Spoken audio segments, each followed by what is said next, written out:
جب سامنے والے کو پتہ چل جائے کہ آپ اس کے بغیر جی نہیں سکتے تو پھر وہ آپ کو جینے نہیں دیتا،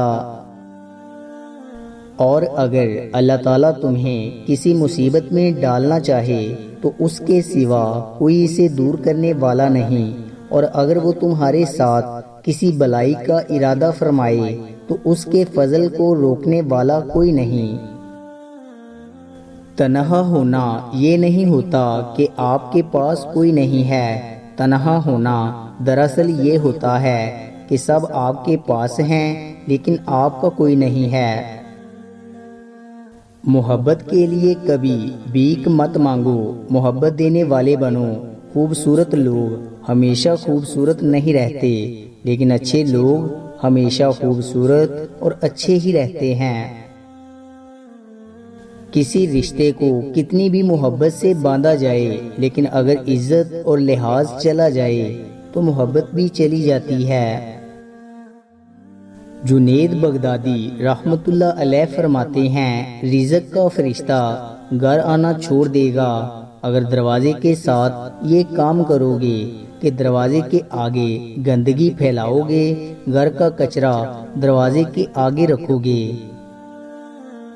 اگر لوگ آپ سے دوری اختیار کر رہے ہیں تو انہیں کرنے دیجیے، کیونکہ آپ کی تقدیر، قسمت، وقت اور زندگی کی ڈور کسی کے چھوڑ جانے کی محتاج نہیں ہے۔ لوگ اکڑ کر ایسے جیتے ہیں جیسے آب حیات پیتے ہیں۔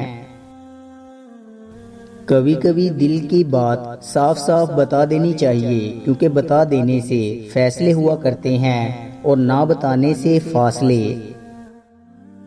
جو لوگ دوسروں کی خوشی میں خوش ہوتے ہیں ان کی خوشیوں میں کبھی کمی نہیں آتی۔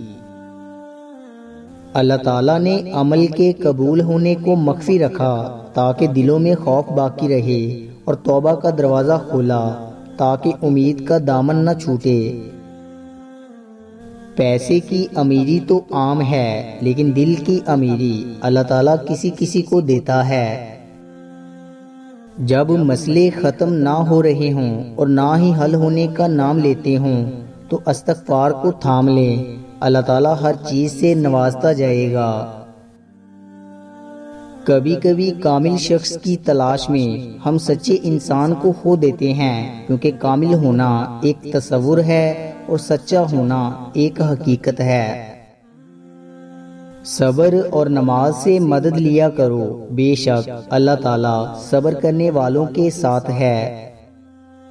لوگ اکڑ کر ایسے جیتے ہیں جیسے آب حیات پیتے ہیں۔ ہار اور جیت تو اپنے اندر ہوتی ہے، مان جاؤ تو ہار ہے، ٹھان لو تو جیت ہے۔ دنیا کی ساری کامیابیاں سمیٹنے کے بعد بھی مرد اپنی من پسند عورت کے قدموں اپنی شکست تسلیم کر لیتا ہے۔ خواجہ حمید الدین فرماتے ہیں، گناہ کسی نہ کسی صورت دل کو بے چین رکھتا ہے۔